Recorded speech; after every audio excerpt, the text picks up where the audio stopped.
अच्छा, तो हम एक्सरसाइज नंबर 1.1 करने लगे हैं। टॉप यूनिट का नेम है क्वाड्रेटिक इक्वेशन। सबसे पहले समझते हैं क्वाड्रेटिक इक्वेशन क्या होता है।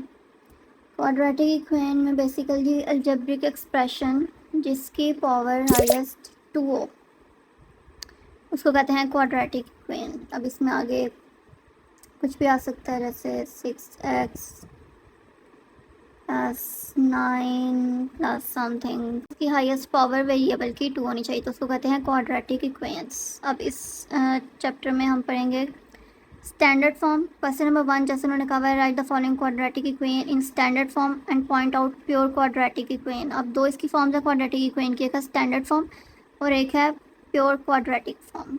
अब इन दोनों में क्या डिफरेंस है? जो स्टैंडर्ड फॉर्म होती है, जैसे मैंने ये एग्जांपल दिया क्वाड्रेटिक इक्वेशन की, तो ये स्टैंडर्ड फॉर्म होती है क्वाड्रेटिक इक्वेशन की। स्टैंडर्ड फॉर्म में अलजेब्रिक एक्सप्रेशन जिसमें फर्स्ट वेरिएबल जो होता है उसकी पावर हाईएस्ट पावर 2 होनी चाहिए। दैन जो b की वैल्यू होती है सेकंड, उसका जो वेरिएबल है उसकी पावर 1 हो, एंड जो थर्ड टर्म है वो कांस्टेंट हो, उसका कोई वेरिएबल ना हो, तो इसको कहते हैं हम स्टैंडर्ड फॉर्म। दैन हमारे पास आता है प्योर क्वाड्रेटिक इक्वेशन। अब प्योर क्वाड्रेटिक इक्वेशन में जो सेकंड टर्म होती है b, उसकी वैल्यू होनी चाहिए 0। फर्स्ट हाईएस्ट पावर 2 ही रहेगी, वो 2 ही रहेगी क्योंकि क्वाड्रेटिक इक्वेशन की क्वाड्रेटिक इक्वेशन कहता ही इसी को है, हाईएस्ट पावर 2 होनी चाहिए। तो प्योर क्वाड्रेटिक इक्वेशन उसी के आगे से टाइप है, तो इसलिए ये 2 ही रहेगा। साथ हम कुछ भी लिख सकते हैं, 6 4 या कुछ भी, लेकिन जो सेंटर बी की टर्म है जिसके साथ हम x लिखते थे, x की वैल्यू, वो हमारे पास 0 होगी। तो 0 की वजह से पूरी टर्म 0, तो इसलिए हमारे पास बाकी क्या बचा, x² + 9। तो इसको कहते हैं हम प्योर क्वाड्रेटिक इक्वेशन। जैसे क्वेश्चन नंबर 1 है कि point out standard form and quadratic equation. इनको बताना है कि कौन से स्टैंडर्ड फॉर्म है, कौन सा क्वाड्रेटिक इक्वेशन। अब जैसे क्वेश्चन नंबर 1 है हमारे पास x + 7 x - 3 = -7। अब इसको हम सॉल्व करेंगे एंड देन आंसर जो आएगा उससे हम बताएंगे कि वो जो आंसर है वो हमारे पास स्टैंडर्ड फॉर्म आई है कि प्योर क्वाड्रेटिक इक्वेशन आई है। अब आप सबको पता होगा मल्टीप्लिकेशन कैसे करते हैं। दो टर्म्स ब्रैकेट्स के बीच में कोई साइन हो तो इसका मतलब मल्टीप्लिकेशन है। जो फर्स्ट टर्म होती है उनको दोनों के साथ करेंगे, जो सेकंड टर्म है उनको दोनों के साथ मल्टीप्लाई करते हैं। तो x को पहले करेंगे x के साथ x × x² x - 3 which sign हम देखते हैं, तो x को -3 के साथ मल्टीप्लाई करेंगे तो -3x। दैन इसको इसके साथ +7x, फर्स्ट सेकंड टर्म को सेकंड टर्म के साथ 7 × 3 21, 7 × 21 = -7।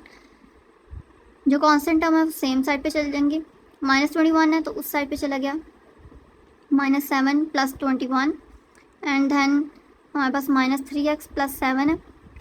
इसको करेंगे तो +4x और साथ x²। अब -7 + 21 करते हैं तो ये आता है -14।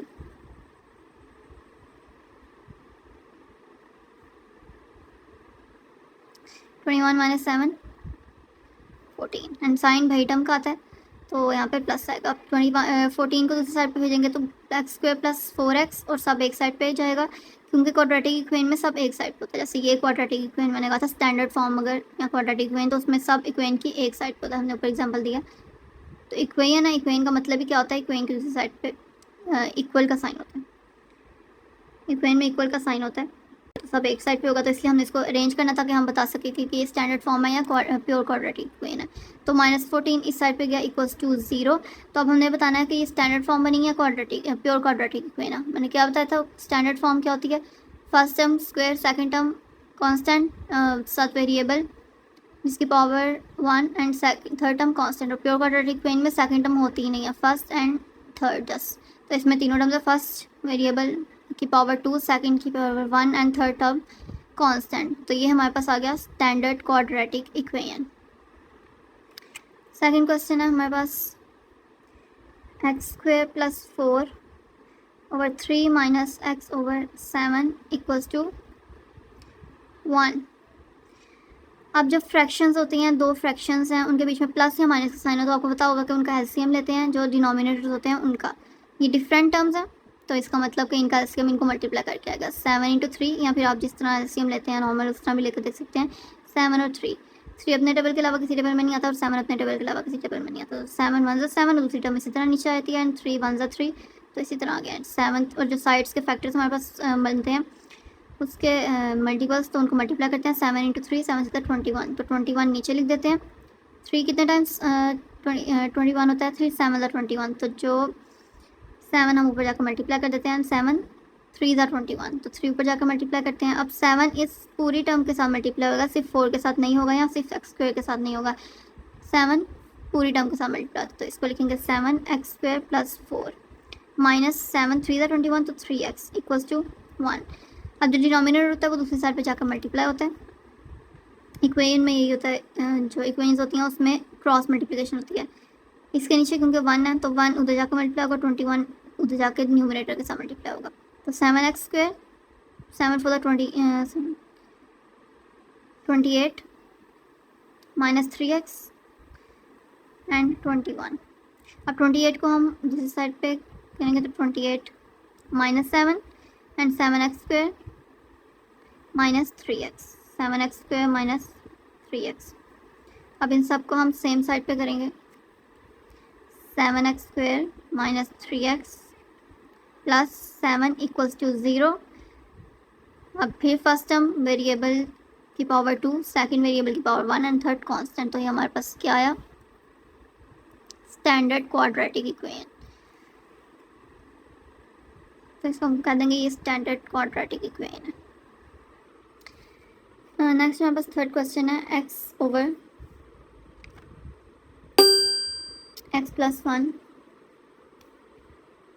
+ x + 1 / x = 6। अब डिनोमिनेटर का एलसीएम लेंगे। अब ये सिंपल, ये अलजेब्रिक एक्सप्रेशन, मतलब इसमें वेरिएबल्स इन्वॉल्व हैं, तो वेरिएबल्स का एलसीएम तो ले नहीं सकते जिस तरह हम नॉर्मल डिजिट्स का लेते हैं नंबर्स का, तो इसलिए इनका एलसीएम लेते हैं हम। सारी टर्म्स को इधर लिख देते हैं नीचे, जो टर्म्स हैं x और x + 1 दो टर्म्स हैं। फिर हम देखते हैं इसके डिनोमिनेटर में x + 1 है, जो नहीं होता उसको ऊपर मल्टीप्लाई करते हैं। x + 1 है, दूसरी नहीं है तो दूसरी टर्म को ऊपर जाकर मल्टीप्लाई कर देते हैं। यहाँ पे x है, x + 1 नहीं है, तो x + 1 को ऊपर जाकर मल्टीप्लाई करेंगे, तो यहाँ पे आ गया x² + x + 1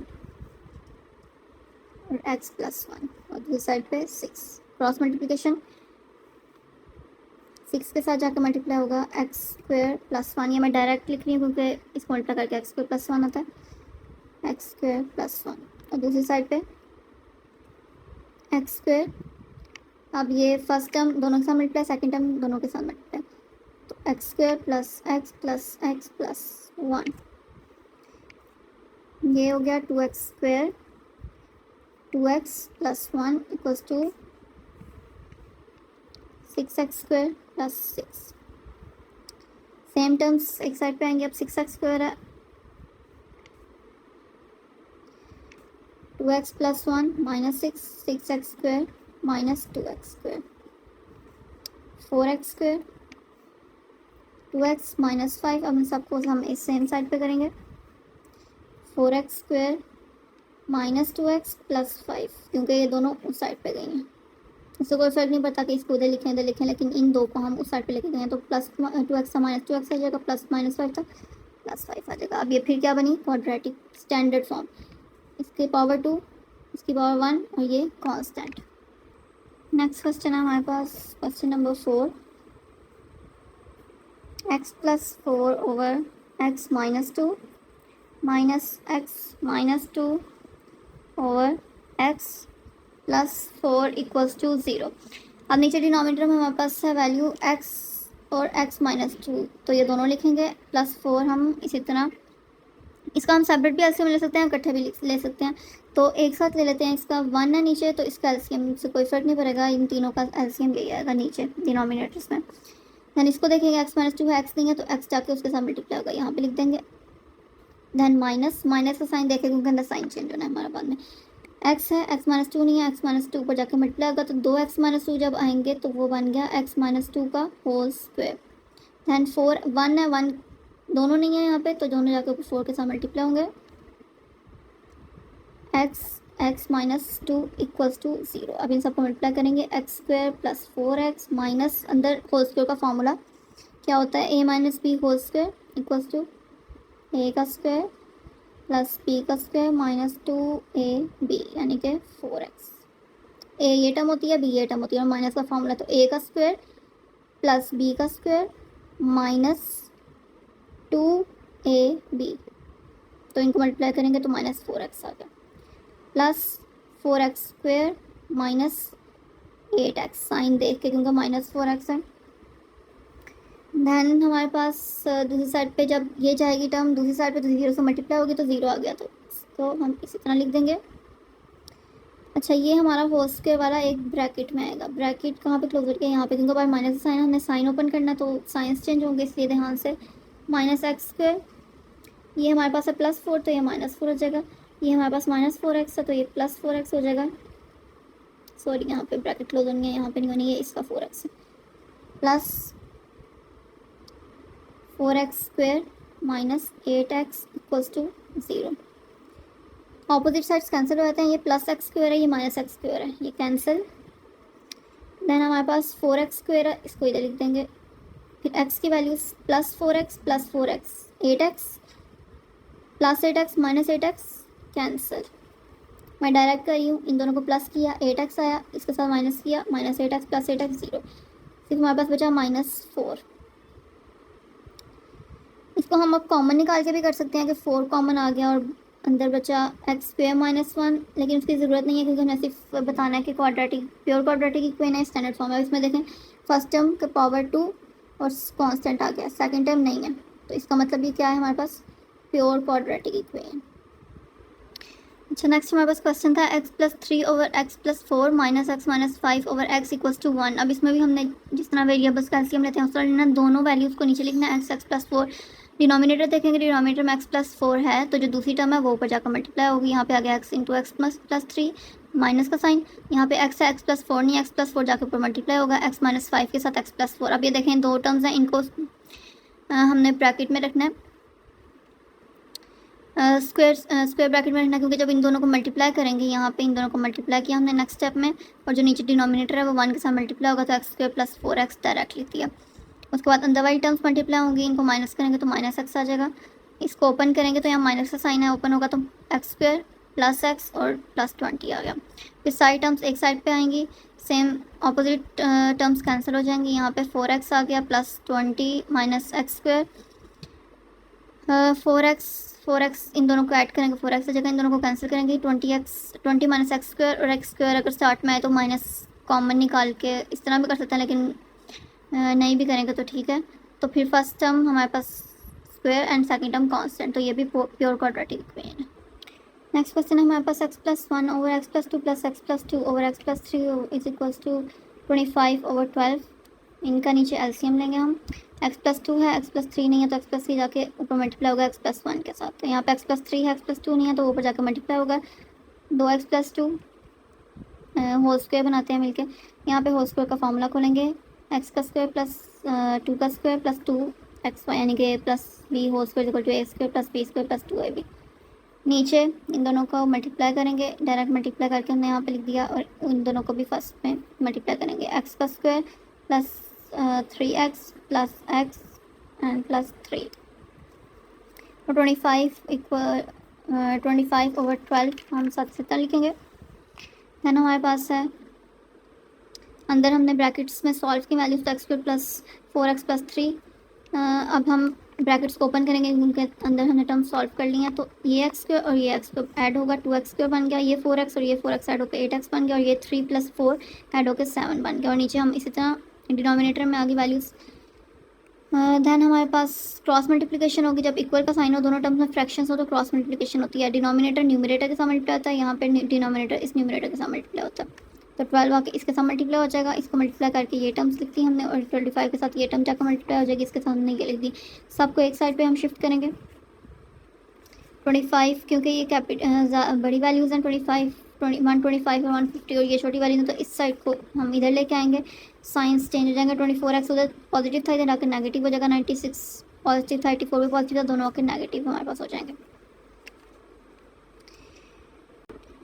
देन हमने 20 इन दोनों को माइनस किया, एक्स स्क्वायर आ गया, 125 एक्स माइनस किया 96, 29 एक्स आ गया, 150 में से 84 माइनस किया 66 आ गया। फर्स्ट टर्म की पावर 2, सेकेंड टर्म की power 1 and third term constant. तो ये हमारे पास आ गया स्टैंडर्ड फॉर्म।